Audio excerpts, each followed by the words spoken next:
أعوذ بالله من الشيطان الرجيم. بسم الله الرحمن الرحيم. سبحانك لا علم لنا إلا ما علمتنا إنك أنت العليم الحكيم. الحمد لله كفى والصلاة والسلام على من اصطفى وعلى آله الشرفاء خصوصا على الخلفاء ما بعد.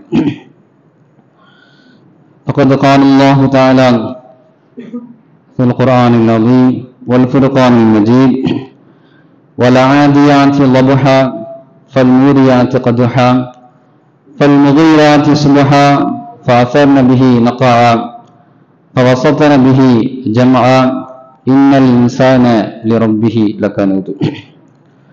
وقال نبينا صلى الله عليه وسلم: أفلا أكون عبدا شكورا.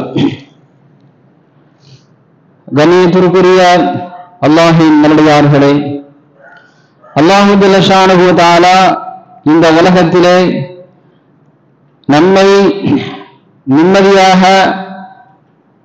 ராஹத்தான முறையிலே வாழ்வதற்காக நம்முடைய தேவைகளை அல்லாஹு ஜல்ல ஷானஹு வ தஆலா நமக்கு நாம் கேட்டும் கேட்காமலும் அல்லாஹு தஆலா நம்முடைய தேவைகளை அல்லாஹ் பூர்த்தி செய்து கொண்டு வருகின்றான். காலையிலே கண்விழித்திருந்து இரவிலே தூங்கச் செல்கின்ற வரை அல்லாஹ் நமக்கு தந்திருக்கின்ற நிஅமத்துகள் ஏராளம் ஏராளம்.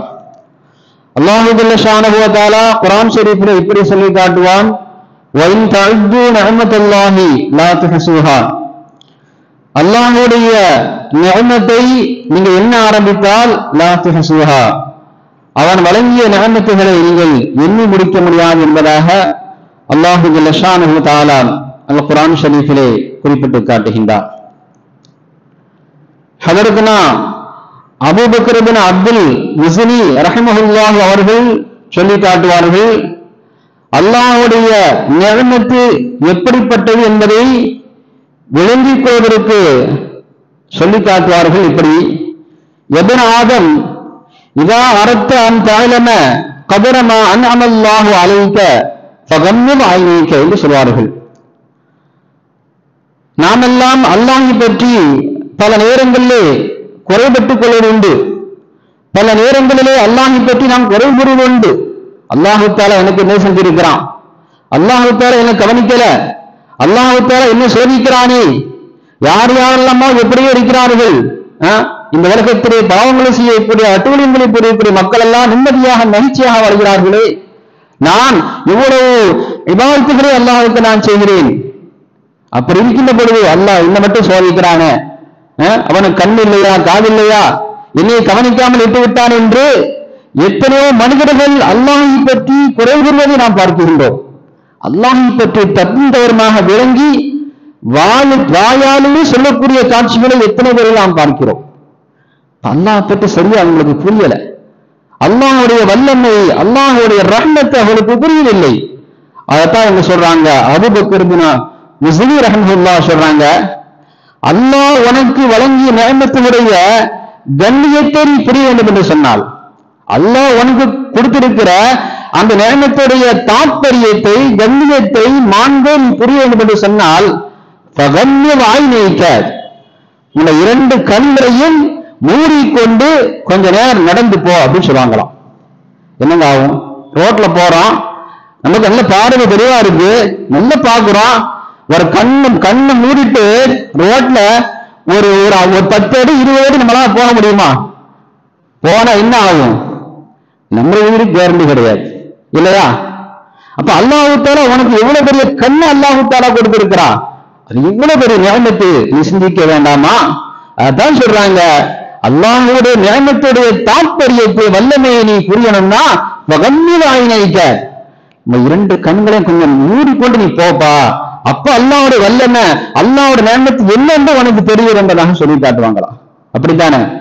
நம்மிடமிருந்து ஒரு நிஅமத்து பறிக்கப்படுகின்ற பொழுதுதான், நம்மிடமிருந்து ஒரு ஆரோக்கியம் பிடுங்கப்படுகின்ற பொழுதுதான் அதோடைய அருமை நமக்கு தெரியும். அதுவரை எனக்கு தெரியாது. அப்ப அல்லாஹ் ரொம்ப கிருபையாளன், அல்லாஹ் கருணையாளன். ஹதரத்னா இமாமனா கஸாலி ரஹ்மத்துல்லாஹி அலைஹி சொல்லி காட்டுவாங்க, மனிதனே, அல்லாஹ் உனக்கு கண்ணை கொடுத்திருக்கின்றாரே, இந்த கண்ணுக்கு மட்டும் அல்லாஹ்க்கு ஷுக்ர் செய்து ஆரம்பித்தால் காலம் பூரா நீ ஷுக்கூர் செய்த நன்மையை உனக்கு நீ அடைய முடியாது என்பதாக இமாம் கஸாலி ரஹ்மத்துல்லாஹி சொல்லி காட்டுவாங்க. ஒரு கண்ணுக்கே எப்படின்னா மற்ற உறுப்புடைய தன்மையுடைய சிறப்புகள் என்னவென்று சொல்வது. அந்த அளவுக்கு அல்லாஹ் ஜல்ல ஷானஹு வ தஆலா நமக்கு நிறைய நியாமத்துகளை நம்ம கேட்டும் கேட்காமலும், தன்னை வணங்கியவர்கள், தன்னை வணங்காதவர், தன்னை மறுத்தவர், இந்த உலகத்தை மோசமாக வாழக்கூடிய மனிதருக்கும் அல்லாஹ் தஆலா நியாமத்துகளை வணங்கிக் கொண்டிருக்கிறான். அதான் ரஹ்மான். ரஹ்மான என்ன அர்த்தம்? இந்த உலகத்துல நல்லவர்களுக்கும் கெட்டவர்களுக்கும் அருள் புரியக்கூடியவன் அல்லாஹ். அப்படிப்பட்ட அந்த கிருபையாளன் அல்லாஹ் நமக்கு எவ்வளவு நியமத்துகளை அல்லாஹ் நமக்கு செஞ்சிருக்கிறான். அந்த ரப்புக்கு நாம் என்ன நன்றி செலுத்திருக்கிறோம், அந்த அல்லாஹ்வுக்கு நாம் எப்படிப்பட்ட நன்றிகளெல்லாம் அடியாராக நாம் இருக்கிறோம். சிந்தித்து பாருங்கம்மா, எவ்வளவு நியமத்துகளை அல்லாஹ் நமக்கு கொடுத்திருக்கிறான். நாம் அல்லாஹ்வுக்கு என்ன நியமத்துகளை அவன் செஞ்சிருக்கிறோம். சிந்திச்சு பாருங்க. அல்லாஹ்வுக்கு வழிகட்டவளாக, அல்லாஹ்வுடைய கூற்றை மறுத்து, அல்லாஹ்வுடைய நியமத்தை மறுத்து நாம் அவனுக்கு கோபத்தை ஏற்படுத்தக்கூடிய முறையிலான வாழ்க்கையை அமைத்துக் கொண்டிருக்கின்றோம். இந்த இன்சான் லலூமுன் கஃபார் குர்ஆன் சொல்லி காமிக்கிறான். கண்ணியத்திற்குரிய அல்லாஹ்வின் நல்லடியார்களே, இந்த உலகத்திலே படைக்கப்பட்ட எல்லா படைப்பினங்களும் தான் எதற்காக படைக்கப்பட்டோம் என்பதை உணர்ந்து அந்த படைப்பின் நோக்கத்தை, தாத்பரியத்தை சரியாக நிறைவேற்றுகிறது, தன் இலக்கை சரியாக அறிந்து கொள்கிறது எல்லா படைப்பினங்களும். அந்த மனிதன் மட்டும் என்ன செய்யறான்? அந்த படைப்பினுடைய நோக்கத்தை விட்டும் தவறி தடமாறி வாழ்ந்து கொண்டு வருகிறான். அல்லாஹ் நம்ம எதுக்கு படைச்சா? அல்லாஹ் அவனை வணங்குவதற்காக. இந்த உலகத்திலே மனிதனையும் ஜின்களை வணங்குவதற்காகத்தான படைப்பை இந்த அல்லாஹ் தஆலா குர்ஆன்ல சொல்லி காண்பிக்கிறான். மற்ற படைப்பினங்கள்லாம் ஒவ்வொரு நோக்கங்களுக்காக படைக்கப்பட்டது. அந்த நோக்கத்தை புரிந்து கொண்டு தன் இலக்கை சரியாக நோக்கியவன் இலக்கிய நோக்கி அடைகிறது. மனிதன் மட்டும்தான் அதில் தவறு இழைக்கிறான். இந்த உலகத்துல நன்றி உள்ள பிராணி என்று சொன்னால் நீங்க எதை சொல்லுவீங்க? உலகத்துல நன்றி உள்ள பிராணி என்று சொன்னால் நம்ம அதிகமாக சொல்லக்கூடிய பிராணி எந்த பிராணி சொல்லுவோம்? நாய் சொல்லுவோம் இல்லையா?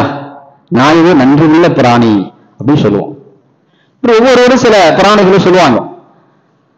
ஆனா அல்லாஹ் ஜல்ல ஷானஹு வ தஆலா நன்றி உள்ள பிராணி எது என்பதை நன்றிக்கு எடுத்துக்காட்டாக, நன்றிக்கு உதாரணமாக அல்லாஹ் தஆலா இந்த பிராணி எல்லாம் சொல்ல முடியுமா? அந்த அவன் சொல்லக்கூடிய அந்த பிராணியை சிந்தித்து பார்த்த மட்டும் சொன்னால், அந்த உயிரினத்தை சிந்தித்து பார்த்த மட்டும் சொன்னால் அவ்வளவு பெரிய அற்புதங்கள் தெரியும், அவ்வளவு பெரிய தத்துவங்கள், உண்மைகள் நமக்கு தெரியும். அல்லாஹ் நன்றி உள்ள பிராணி, நன்றிக்கு எடுத்துக்காட்டாக, நன்றிக்கு இலக்கணமாக அல்லாஹ் தஆலா சொல்லக்கூடிய ஒரு உயிரினம் எதுன்னா குதிரை. குதிரை அல்லாஹ் தஆலா குர்ஆன் ஷரீஃப்ல அதைத்தான் அல்லாஹ் தஆலா சொல்லி காண்பிக்கிறான் குதிரையை பற்றி. நாம் முதல்ல ஆரம்பத்தில் ஓதி காட்டுங்களா, வல் ஆதியாத்து லபஹன் ஃபல் ஊரியாத்து கதஹன் ஃபல் முகிராத்து சுபஹா. இந்த ஆயத்தில் அல்லாஹ் தஆலா குதிரையை பற்றி அல்லாஹ் தஆலா சொல்லி காட்டுறான். இந்த ஆயத்திற்கு இந்த சூரா ரொம்ப சிறப்புமிக்க சூரா. நிறைய பேருக்கு மனப்பாடம் இருக்கலாம், அதை நிறைய பேர் ஓத காதால கேட்டு இருக்கலாம். அதிகமாக தொடரக்கூடிய தொழுகையில ஓதக்கூடிய ஆயத்து வசனங்கள். அல்லாஹ் தஆலா 100வது சூறாவாக அத்தியாயமாக இந்த அத்தியாயத்தை அல்லாஹ் தஆலா இறக்கி இருக்கிறான். இந்த 100வது அத்தியாயத்துல 11 ஆயத்து அல்லாஹ் தஆலா குறிப்பிடுகிறான். இத்தனை ஆயத்து? 11 ஆயத்து இந்த சூறாவில் அல்லாஹ் தஆலா குறிப்பிட்டு 5 ஆயத்துல எதை பத்தி அல்லாஹ் சொல்றான்? குதிரை பத்தி அல்லாஹ் தஆலா சொல்றான். எப்படின்னு அல்லாஹ் தஆலா குர்ஆன்ல சத்தியமிட்டு சொன்னார் என்று சொன்னால், அந்த எதன் மீது அவன் சத்தியம் செய்கிறானோ அது ரொம்ப கண்ணியம் வாய்ந்ததாக, அது சிறப்பு வாய்ந்ததாக, படைப்பினங்களே ஒரு சிறந்த ஒரு படைப்பாக, ஒரு பிரம்மாண்டமான ஒரு படைப்பாக இருந்தால்தான் அதுவுமே எல்லாம் சத்தியம் செய்வான். அவன் சத்தியமிட்டு அடுத்து எதற்காக அவன் சத்தியம் செய்வான் என்று சொன்னால், அடுத்து நான் சொல்லக்கூடிய அந்த மெசேஜ் ரொம்ப முக்கியமான மெசேஜ் என்பதை உணர்த்துவதற்காகத்தான் என்ன செய்வான்? அல்லாஹ் தஆலா சத்தியமிட்டு சொல்லுவான். ஆனா அல்லாஹ் தஆலா அந்த இடத்துல குதிரை மீது எல்லாம் சத்தியம் செய்கிறான் என்று சொன்னால், ஒரே ஒரு தடவை குதிரை மீது சத்தியமாக அப்படின்னு சொல்லிட்டு அல்லாஹ் அடுத்த ஆயத்துக்கு போகல. எவ்வளவோ அடுத்து அல்லாஹ் சத்தியமிட்டு சொல்றான். சூரியன் மீது சத்தியமாக, வல் கமரி சந்திரன் மீது சத்தியமாக, வல் ஆசிரி காலத்தின் மீது சத்தியமாக, இப்படி எல்லா எத்தனோ பொருட்கள் எல்லாம் சத்தியம் செய்யறானா அதை மட்டும் சொல்லிட்டு எல்லாம் அடுத்த ஆயத்துக்கு போயிடுவான். சூரியன், சந்திரன், காலங்கள், நேரங்கள் இதுவாக இருக்கட்டும், அதை மட்டும் எல்லாம் சொல்லிட்டு போயிடுவான். ஆனா அந்த இடத்துல குதிரையை மட்டும் எல்லாம் சத்தியம் செய்யும்போது குதிரை மீது சத்தியமாக என்று சொல்லிட்டு எல்லாம் அப்படி போயிடல. அந்த குதிரை என்னெல்லாம் உனக்கு செய்யும் மனிதனுக்கு, அந்த குதிரை மனிதனுக்கு என்னவெல்லாம் செய்யும், அதனுடைய பண்புகள் என்னவெல்லாம் இருக்குது, தன்னுடைய எஜமானனுக்கு எப்படி விசுவாசத்தை காட்டு என்பதெல்லாம் அல்லாஹு தஆலா வரிசையாக அல்லாஹு தஆலா சொல்லி காட்டுறான்னு சொன்னால் அது இந்த குதிரைக்கு மட்டுமே அல்லாஹு தஆலா இந்த ஒரு சிறப்பம்சம். கண்ணியத்திற்குரிய அல்லாஹ்வின் நல்லடியார்களே, பாருங்க அல்லாஹு தஆலா அந்த சத்தியம் மட்டும் சொல்றான். எப்படி சொல்றான் பாருங்க, வல் ஆதியாத் லபஹாத், அதாவது மூச்சிறைத்து அதிவேகமாக ஓடக்கூடிய குதிரையின் மீது சத்தியமாக, ஃபல் மூரியாத் கதஹா, கால்களின் குழம்பிலிருந்து நெருப்பை கக்கிக் கொண்டு அதிவேகமாக செல்லக்கூடிய குதிரையின் சத்தியமாக. அந்த அந்த சூராவுடைய டிரான்ஸ்லேஷன் எடுத்து நீங்க பாருங்க, ரொம்ப அற்புதமாக, ரொம்ப அல்லாஹ் இலக்கிய சுவையோடு இலக்கிய நயத்தோடு அல்லாஹ் ரொம்ப அற்புதமாக சொல்லி காமிப்பான். பல் முகிராத் சுபஹாத், அதிகாலையிலே அதிவேகமாக பறந்து செல்லக்கூடிய விரைவாக ஓடக்கூடிய குதிரையின் சத்தியமாக. இதெல்லாம் குதிரையுடைய பண்பு. ஏன் அல்ல குதிரையின் சத்தியமாக மட்டும் சொல்லிட்டு போக வேண்டியன? அது கால் கடந்து அந்த நெருப்பு குழம்பு கக்கிட்டு வேகமாக போகுது. அதிகாலையில அந்த கடுமையான பனியையும் கடுமையான அந்த குளிரையும் பொருட்படுத்தாமல் வேகமாக சொல்ல தன்னுடைய எஜமானை ஓட்டிக்கொண்டு செல்கிறது. அந்த குதிரையின் சத்தியமாக.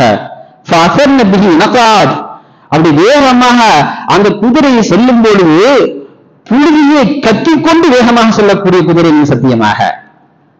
அதுக்கடுத்து அல்ல அடுத்த ஒரு பாயிண்ட் வைக்கிறான் பாருங்க,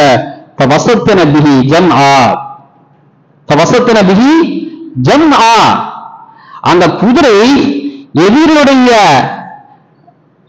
நடுப்பகுதிக்கு சென்று வேகமாக பயணிக்கக்கூடிய குதிரையின் சத்தியமாக அப்படின்னு சொல்லிட்டு இந்த 5 வசனத்துல என்ன செய்யறான், அது வேகமா பறக்குது, புழுதியை கட்டி கொண்டு போகுது, அதிகாலையில வேகமா செய்யுது.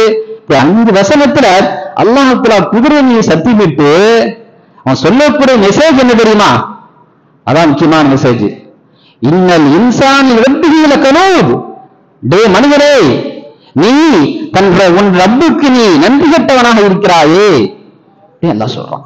இவ்வளவு அல்லாஹ் சொல்லிட்டு இன்னல் இன்சான் ரப்பிஹி லகனூத், நிச்சயமாக மனிதன் தன் ரப்புக்கு நன்றி கெட்டவனாக இருக்கிறான் என்பதாக அல்லாஹு ஜல்ல ஷானஹு வ தஆலா சொல்லி காட்டுறான். இந்த ரெண்டுக்கு என்ன சம்பந்தம்? குதிரையை அல்லாஹு தஆலா சத்தியமிட்டு விட்டு சொல்லிட்டு 5 வசனத்துல குதிரை பத்தி அல்லாஹ் சொல்லிட்டு கடைசியில் அவன் சொல்லக்கூடிய மெசேஜ் என்ன? மனிதன் நன்றி கெட்டவனாக திரிகிறான் அப்படிங்கிறான். இந்த ரெண்டுக்கு என்னங்க சம்பந்தம்? அல்லாஹ் சம்பந்தப்படுத்துறான் பாருங்க. இந்த குதிரை இருக்க அது சாதாரணமான பிராணி இல்லை, ரொம்ப ஒரு ஒரு காஸ்ட்லியான லக்ஸரி வாகனம் சொல்லுவாங்க. இந்த காலகட்டத்தில் பெரிய ஒரு கார்ல பயங்கரமான ஒரு பென்ஸ் கார் இது போன்ற பெரிய பிரபலமான கார்ல போனாங்கன்னா அது போகக்கூடியவருக்கு எவ்வளவு ஒரு கர்வம் இருக்கும், எவ்வளவு பெரிய ஒரு பந்தா ஒரு பெத் இருக்குங்களா, ஒரு மாதிரி அப்படியே ஒரு மாதிரி ஒரு போதை ஒரு பெருமை அவருக்கு இருக்கும் இல்லையா? அதே மாதிரி அந்த காலத்துல அரபிகள்கிட்ட குதிரை வச்சு குதிரைய வளர்த்து ஆளாக்கி அதுல பயணிக்கும் பொழுது அவங்களுக்கு விதமான ஒரு கர்வம் இருக்குமா அந்த குதிரை மீது. அந்த குதிரைக்கு பேரு அரபி இன்னொரு அர்த்தம் இருக்கு, வல் ஹைல் அப்படின்னு சொல்லுவாங்க. அல்லாஹ் குர்ஆன்ல சொல்லி காண்பிக்கிறார். ஹைல்னா கம்பீரம், கர்வம் அப்படின்னு அர்த்தம். இந்த குதிரை என்ன செய்வாங்கன்னா அந்த அரபிகளுக்கு 2 பிராணி முக்கியமான பிராணி. ஒண்ணு ஒட்டகம். ஒட்டகம் தன்னுடைய பயணம் செய்யக்கூடிய பயணத்துக்காக பயன்படுத்துவாங்க. ஒட்டகத்தை எதுக்கு பயன்படுத்துவாங்க? பயணத்துக்காக, லாங் டூர், ரொம்ப தூரமான பயணத்துக்கு போகும்போது ஒட்டகத்தை பயன்படுத்துவாங்க. ஆனா குதிரை எதுக்கு பயன்படுத்துவாங்க தெரியுமா? போர் என்று வரும்பொழுது இந்த குதிரை தான் பயன்படுத்துவாங்க. போர்க்களத்திற்கு செல்ல வேண்டும் என்று சொன்னால் என்ன செய்வாங்க? இந்த குதிரையை பயன்படுத்துவாங்க. குதிரையை பயன்படுத்தி அந்த குதிரை மீது என்ன அமர்ந்து வாகனித்து ஆரோகணித்து சொல்லுவாங்களாம். அது பெருமை இருக்கும் அவங்களுக்கு. அல்லாஹு ஜல்ல ஷானஹு வ தஆலா பாருங்க, இந்த சூறாவில குதிரையும் நம்மளையும் சம்பந்தப்படுத்துறான். இது இவ்வளவு விஷயங்கள் சொல்லிட்டு மனிதன் நன்றி கெட்டவனாக இருக்கிறானே அப்படி அல்லாஹ் சொல்லி காட்டுறான். ஏன் அல்லாஹ் அப்படி சொன்னான்? ரெண்டுக்கு என்ன சம்பந்தம்னா, அந்த குதிரையை அவன் எதற்காக வளர்க்கிறான்? போர்க்களத்திற்கு செல்வதற்காக. அரபிகள் போர்க்களத்திற்கு செல்வதற்காக குதிரையை வளர்த்து ஆளாக்கி தீனி போட்டு சாப்பாடு கொடுத்து நல்லா வளர்த்து ஆளாக்குவாங்களாம். இப்ப ஜல்லிக்கட்டு காலம் இருக்குல்ல, ஜல்லிக்கட்டு காலைக்கு என்ன செய்வாங்க? தான் பிள்ளைய கூட என்ன செய்வாங்களாம், முக்கியத்துவம் கொடுத்து அது செலவு பண்ணி சாப்பாடு கொடுத்து பெயிண்ட் அடிச்சு ரொம்ப ஒரு அதுக்கடுத்து மெனக்கெடுத்து செய்யறாங்கல்ல ஜல்லிக்கட்டு காலை இல்லையா? அதே மாதிரி அரபிகள் குதிரையை அந்த அளவுக்கு ரொம்ப ஒரு பராமரித்து வருவாங்களாம். அப்ப அந்த குதிரை மீது அவன் ஏறி அமர்ந்தாமனா, போர்க்களத்துக்கு சென்னாம்னா, அந்த குதிரைக்கு தெரியும் நம்ம எங்க போறோம்னு அந்த குதிரைக்கு தெரியும். எங்க போறோம்? போர்க்களத்திற்காக நாம் செல்கிறோம் என்று அந்த குதிரைக்கு தெரியும். அப்படி தெரிந்தாலும் கூட அந்த குதிரை என்ன செய்யுது? வேகமாக பறந்து செல்லுது. அது வேகமாக செல்லக்கூடிய அந்த குதிரையை நீ சத்தியமாக அல்லாஹ் தஆலா சொல்லி காண்பிக்கிறான். அப்ப அந்த குதிரை நினைக்குது, எஜமான் தனக்கு கொடுத்த அந்த ஒரு கோல உணவிற்காக, தன்னை வளர்த்து ஆளாக்கியதற்காக தன் எஜமானை சுமந்து கொண்டு அங்க போர்க்களத்திற்கு சென்றோம் என்று சொன்னால் நம் உயிர் போயிடும் என்று தெரிந்தும் கூட அந்த எஜமான விசுவாசம், தன்னுடைய எஜமான விசுவாசத்திற்காக வேண்டி, நன்றி உணர்ச்சிற்காக வேண்டி நிச்சயமாது தன் உயிரையும் பொருட்படுத்தாது அது வேகமாக பறந்து சொல்லும். அதே மாதிரி காலையில பறந்து சொல்லும், வேகமாக சொல்லும். பனியாக இருக்கட்டும் குளிரா இருந்தாலும் பொருட்படுத்தாமல் அந்த குதிரை செய்யுமா வேகமாக சொல்லும். அப்ப அந்த போர்க்களத்துக்கு அவன் சென்றான்னு சொன்னால் முதல்ல என்ன செய்வான்? அந்த மனிதரை முதல் வெட்ட மாட்டான், குதிரையின் காலத்தான் அவன் வெட்டுவான். முதல் யார் பலியாகுவார்? குதிரை தான் பலியாகும். குதிரை காலத்தான் முதல் வெட்டுவாங்க, குதிரை வீரம் கீழே கழுத்தை வெட்டுவாங்க. அது பிறகுதான் அந்த குதிரை மீது பயணிக்கின்ற அந்த வீரனை செய்வாங்க வெட்டுவாங்க. அப்ப அந்த போர்க்களத்துல முதல்ல பலியாகிறது யாரு? யாரு சொல்லுங்க? குதிரை தான். இத்தனையும் அந்த குதிரைக்கு தெரியும் நம்ம எங்க போறோம், போர்க்களத்துக்கு போறோம், நம்ம எஜமானருடைய வீரத்தை பரிசாற்றுவதற்காக போறோம். போனால் நம் உயிருக்கு கேரண்டே இல்லை என்று தெரிந்தும் கூட அந்த குதிரை மறுக்காமல் வேகமாக அந்த குதிரை பயணிக்கிறது சொன்னால் அந்த குதிரைக்கு அந்த எஜமானது எவ்வளவு விசுவாசம் இருக்கிறது. ஏன் தன்னை வளர்த்து ஆளாக்கினாரு, தனக்கு திணி போட்டாரு, தனக்கு சாப்பாடு கொடுத்தாரு, தன்னை கவனித்தாரு. அந்த குதிரை அந்த எஜமானருக்கு அவ்வளவு விசுவாசமாக இருக்கு, அவ்வளவு நன்றி கடன்பட்ட ஒரு பிராணியாக அந்த குதிரை இருக்கு. அதனால்தான் அல்லாஹ் ஜல்ல ஷானஹு வ தஆலா அந்த குதிரையை சொல்லி சத்தியமிட்டு அந்த குதிரையுடைய அத்தனை பண்புகளையும் சிலாகித்து சத்தியமிட்டு சொல்லிட்டு, இன்னல் இன்சான ரப்பிஹி லகனூத், அடியானே மனிதனே, இந்த குதிரைக்கு தன் எஜமானன் இருக்கிற விசுவாசம் ரப்புக்கு உனக்கு இல்லையே. இந்த குதிரைக்கு தன் எஜமானமே உள்ள அந்த விசுவாசம் நன்றி உணர்ச்சி இந்த குதிரைக்கு இருக்கிற மாதிரி உனக்கும் ரப்பின் மீது இல்லையே. அதான் அல்லாஹ் சொல்லி காட்ட சம்பந்தப்படுத்தலாம். இன்னல் இன்சான ரப்பிஹி லகனூத்.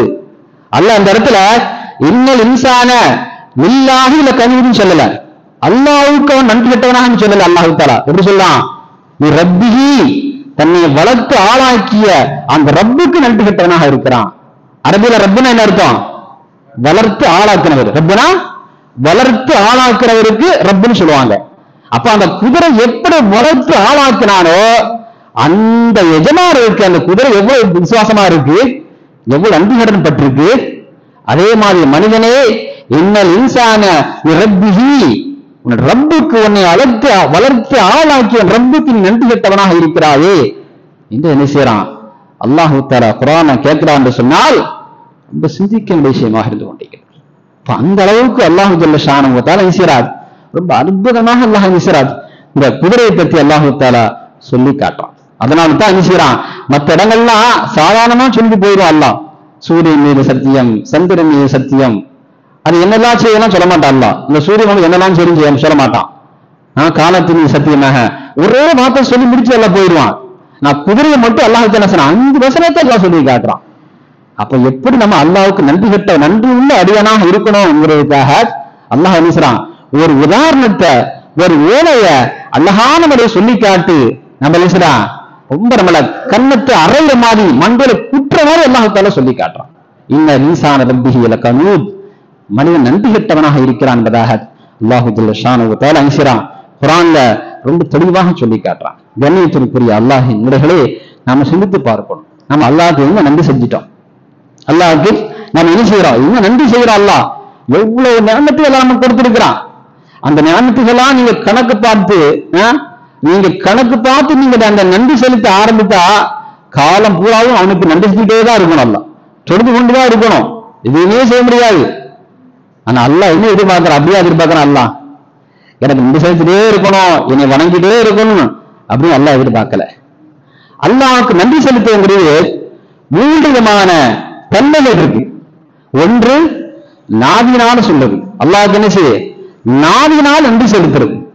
நாவினால் எப்படி நன்றி செலுத்துறது, அல்லாஹ் நமக்கு நல்லது செஞ்சுட்டான், அல்லாஹோட நியமத்து நமக்கு கிடைச்சிருக்கு, நல்ல விஷயம் நடந்திருக்கு, அல்ஹம்துலில்லாஹ் ஒரு வார்த்தை போதும். அல்லாஹ் அல்ஹம்துலில்லாஹ் எவ்வளவு பிரம்மாண்டமான நியமத்தை அல்லாஹ் கொடுத்தானோ அதற்கு ஈக்குவலா நீ பெரிய அளவில் செய்யலாம் இல்லைங்கிற அல்லாஹ் ஒரே வார்த்தை சொல்லிப்பா, அல்ஹம்துலில்லாஹ் எல்லா புகழும் அல்லாஹ்விற்கே. அந்த ஒரு வார்த்தை சொல்லிட்டோம்னா அல்லாஹ் சந்தோஷப்படுறான், அல்லாஹ் மகிழ்ச்சி அடைஞ்சிருவான். அல்லாஹ் சொல்லி காட்டுறான். ஹஜ்ரத்னா நபியினா இப்ராஹிம் அலைஹிஸ்ஸலாம் அவர்கள் தன்னுடைய 2 பிள்ளைகள் இஸ்மாயில் அலைஹிஸ்ஸலாம், இஸ்ஹாக் அலைஹிஸ்ஸலாம் 2 பிள்ளைகளை பச்சை குழந்தைகளை பார்க்கும் போதெல்லாம் பார்த்தோடனே சொல்லுவாங்களா, அல்ஹம்துலில்லாஹி அல்லதி வஹபலி அலல் கிபரி இஸ்மாயில் வ இஸ்ஹாக் அப்படின்னு சொல்லுவாங்களா. அல்லாஹ் அந்த வார்த்தை அப்படியே குர்ஆன்ல அப்படியே பதிவு செய்றான். இப்ராஹிம் அத்தியாயத்துல அல்லாஹ் தஆலா அவங்க சொல்லக்கூடிய அந்த அல்ஹம்துலில்லாஹ் சொன்னாங்கல்ல, அந்த வார்த்தை அப்படியே அதுல பதிவு செய்றான். அல்ஹம்து அவங்க பார்க்கும்போதெல்லாம் சொல்லுவாங்களாம், அல்ஹம்துலில்லாஹி அல்லதி வஹபலி அலல் கிபரி இஸ்மாயில் வ இஸ்ஹாக். இவ்வளவு தள்ளான வயதிலே, முதுமையான வயதிலே இஸ்மாயிலையும் இஸ்ஹாக்கையும் எனக்கு கொடுத்தானே அந்த ரப்புக்கே எல்லா புகழும் என்பதாக சொல்லி காட்டுவாங்க. அல்லாஹ்க்கு சந்தோஷம் ஆயிடுச்சு, அல்லாஹ்க்கு அந்த வார்த்தை பிடிச்சிருக்கு. அப்படியே அந்த வார்த்தை அல்லாஹ் குர்ஆன்ல பதிவு செய்கிறான். ஒரு வார்த்தை அல்ஹம்துலில்லாஹ். சாப்பிட்டீங்களா, அல்ஹம்துலில்லாஹ். தண்ணீர் குடித்தீங்களா, அல்ஹம்துலில்லாஹ். ஆடைகள் அணிந்தால் அல்ஹம்துலில்லாஹ். எத்தனை பேர் அந்த வார்த்தை நம்ம சொல்றோம் சொல்லுங்க பார்க்கலாம். நம்ம சாப்பிடுறோமே, சாப்பிட்டு முடிச்சுட்டு ஒரு துஆ இருக்கு, அதை கூட நீங்க ஓத வேண்டாம், அல்ஹம்துலில்லாஹ் அந்த ஒரு வார்த்தை சொன்னாலே போதும். எத்தனை பேர் நம்ம சொல்றோம் சிந்திச்சு பாருங்க. எத்தனை பேர் சொல்லாம மறந்து விட்டு இருக்கோம், எத்தனை பேரும் சொல்றாங்க, நிறைய பேர் சொல்லாமல் இருக்கிறாங்க, மறந்துடுறாங்க இல்லையா. ஒவ்வொரு விஷயங்கள் நல்ல விஷயங்களுக்கு அல்ஹம்துலில்லாஹ் சொல்லும் பொழுது அல்லாஹ் சந்தோஷப்படுறான். அதுக்காக நீங்க ஃபுல்லா உட்கார்ந்து சஜ்ஜாவிலே கிடக்கு நல்லா சொல்லி காட்டல. அப்ப நாவால சஜ்ஜா நாவால அல்லாஹ்வை புகழ்றது. இரண்டாவது உள்ளத்தால புகழ்றது. இரண்டாவது உள்ளத்தால புகழ்றது. அல்லாஹ் நமக்கு ஒரு நல்லது செஞ்சுட்டான்னா நாம என்ன நினைக்கிறோம் தெரியுமா, நம்முடைய அறிவின் காரணமாக, நம்முடைய ஆற்றலினால், நம்முடைய திறமையினால வந்துச்சு அப்படின்னு நம்ம நினைக்கிறோம். இப்படிதான் நினைக்கிறோம். நிறைய பேருடைய அந்த மனது எப்படி இருக்குதுன்னா, நான் கஷ்டப்பட்டேன், எனக்கு அல்லாஹ் எனக்கு இது நடந்துச்சு, நான் போனேன் இது நடந்துச்சு, நான் இல்லாட்டா அது நடக்காது, என்னால இந்த வேலை முடிஞ்சுது, நான் இல்லாட்ட வேலை நடக்காது, நான் அந்த இடத்துல போகணும், நான் இருக்க போயே நடந்துச்சுது, நான் இல்லாட்ட நடந்தவே செய்யாது. இப்படியான ஒரு மனோபம், ஒரு எண்ணங்கள், இது மோசமான எண்ணங்கள். அப்ப என்ன செய்யணும், உள்ளத்தால எப்படி நன்றி செலுத்தணும்னா, ஒவ்வொரு விஷயத்திலே யா அல்லாஹ் எனக்கு எந்த சம்பந்தமும் கிடையாது, நீ தான் எனக்கு கொடுத்த, நீ தான் எனக்கு கொடுத்த, உன்னை கொண்டுதான் நடந்தது, உன்னை கொண்டுதான் நடந்தது, நீ இல்லை என்று சொன்னால் எதுவுமே இல்லைங்கிற அந்த உணர்வு ஆழமாக பதியும். அந்த கல்பல அல்லாஹ்தான் நம்ம கல்பல யார் நிறைஞ்சிருக்கணும், அல்லாஹ் நிறைஞ்சிருக்கணும், அல்லாஹ்வை பொருந்திக் கொள்ளணும். அதுதான் உள்ளத்தால உறுதி கொள்ளுதல். அதான் உள்ளத்தால உறுதி கொள்ளுதல். தாவூத் அலைஹிஸ்ஸலாம் அவர்கள் எல்லாம் கேட்டாங்க, ரப்பே எனக்கு எவ்வளவோ நியமத்தை செய்திருக்கிறாய். தாவூத் நபி எப்படிப்பட்ட நபி, சிறந்த நபி. நபி சுலைமான் அலைஹிஸ்ஸலாம் தந்தை, சிறந்த நபி. அவங்க அல்லாஹ்ட்ட கேட்கிறாங்க, ரப்பே எனக்கு நிறைய நியமத்துகளை வழங்கி இருக்கிறாயே, உனக்கு நான் எப்படிப்பா நன்றி செலுத்துறது, உனக்கு எப்படி ரப்பே நான் நன்றி செலுத்துறது அப்படின்னு கேட்டாங்க. அல்லாஹ் சொன்னானா, ஒரே வார்த்தை தான் அல்லாஹ் சொன்னான், நான் கொடுத்த நியமத்துகளை என்னோட நியமத்து தான் இது என்று எப்பொழுது நீங்கள் உணர்கிறீர்களோ அதுவே நீங்க எனக்கு நன்றி செலுத்திதான் ஆகிட்டு என்பதான் சொல்லி காட்டுவான். அந்த உணர்வு நமக்கு வரணும். எல்லாம் அவனை கொண்டுதான், ரப்பு கொடுத்தான். இப்படி சொல்லாங்களா? எத்தனை வீட்டுல எழுதி போட்டிருக்கோம், எத்தனை வீட்டு வாசல்ல ரப்பி அப்படி எழுதி போட்டிருக்கா? இது என்ன அர்த்தம்? சுலைமான் அலைஹிஸ்ஸலாம் சொல்ல வார்த்தை இல்லையா?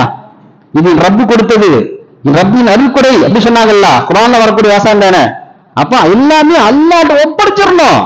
நம்ம எல்லாம் ஒண்ணுமே கிடையாது, நம்ம லாஷை, நம்ம எதுக்குமே தகுதி கிடையாது, எந்த அந்தஸ்துமே கிடையாது, எல்லாம் அந்த ரப்பு கொண்டுதான் நடந்துச்சுங்கிற அந்த உணர்வு பூர்வமான வரும்பொழுது அந்த கல்வில அல்லாஹ் நிரம்பி இருக்கிற பொழுது அதுவே நம்ம என்ன செஞ்சுட்டோம், அல்லாஹ்வுக்கு உள்ளத்தால நன்றி செலுத்தவதான் ஆகிறோம் அப்படிங்கிற விஷயம்.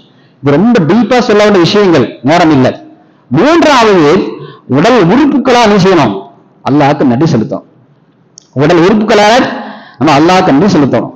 நமக்கு அல்லாஹ் எவ்வளவோ நியமத்துகளை கொடுத்திருக்கானே, எவ்வளவு தொழில்ங்கிறது எவ்வளவு பெரிய ஒரு கடமை. இஸ்லாத்துடைய தூண் இல்லையா, இஸ்லாத்துடைய அஸ்திவாரம் இல்லையா, இஸ்லாத்துடைய ஆணி வேற இல்லையா?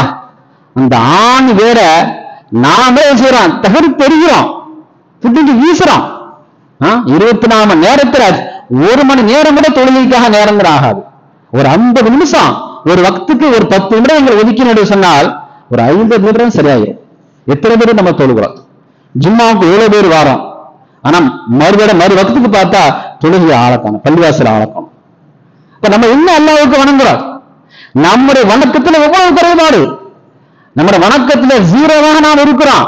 ஆனா அல்லாம என்ன செய்யறோம், அல்லாஹ் என்னை கண்டுகொள்ள மாட்டுக்கான், அல்லாஹ் என்னை கவனிக்க மாட்டுக்கான், அல்லாஹ் என்னை சோதிக்கிறான், அல்லாஹ் என்ன செய்யறான், எனக்கு எல்லா விதமான கஷ்டத்துக்கு எனக்கு தான் அல்லாஹ் கொடுக்குறான். பக்கத்துக்கு உட்கார சந்தோஷமா போறான் பாரு, கார்ல போயிட்டு இருக்கான், பெரிய கடை வச்சு உட்கார்ந்துட்டு இருக்கிறான், பெரிய ஆளா இருக்கிறான், பெரிய அந்தஸ்தை கொடுத்திருக்கானே, என்னைய கூட எல்லாரும் சோதிக்கிறானே அப்படி நம்ம என்ன செய்யறோம். ஆனா நம்முடைய இபாதத் எப்படி இருக்கு? ஒண்ணுமே இல்லை, இபாதத் ஜீரோவாகத்தான் இருக்கு. நம்மள்கிட்ட குறைகளை வச்சுட்டு நம்ம அல்லாஹ்ட்ட நம்ம குறை சொன்னோம்னா எப்படி நியாயம் சொல்லுங்க பார்க்கலாம்.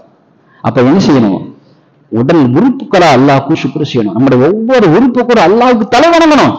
நபிகளின் பெருமானார் ரசூலை கரீம் ஸல்லல்லாஹு அலைஹி வஸல்லம் எப்படிப்பட்ட ஒரு நபி, அவங்க இந்த உலகத்திலே தலை சிறந்த ரஹ்மத்துல் ஆலமீன், அகில உலகத்திற்கும் அருட்கொடை நபிகளின் பெருமானார் ரசூலை கரீம் ஸல்லல்லாஹு அலைஹி வஸல்லம் அவங்க அந்த ரப்பை எப்படி வணங்குனாங்க?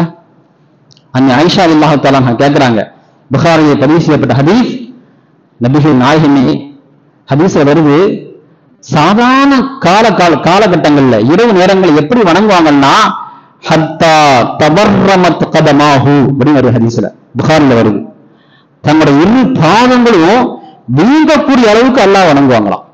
ஆயிஷா அம்மையார் கேட்பாங்க, நாயகமே அல்லாஹு தஆலா உங்களோட முன்பின் பாவங்கள்லாம் அல்லாஹ் மன்னித்து விட்டானே, உங்களை வருத்தி கொண்டு நீங்களே எப்படி நீங்கள் வணங்க வேண்டும் அப்படி கேட்பாங்களாம். நபிகள் பெருமானார் ரசூலை கரீம் ஸல்லல்லாஹு அலைஹி வஸல்லம் சொன்னாங்க தெரியுமா, அஃபலா அகூன அப்தன் ஷகூரா, என் ரப்புக்கு நான் நன்றி உள்ள அடியானா ஆக வேண்டாமா அப்படின்னு கேட்டாங்க. அவங்க என்ன பாவம் செஞ்சாங்க?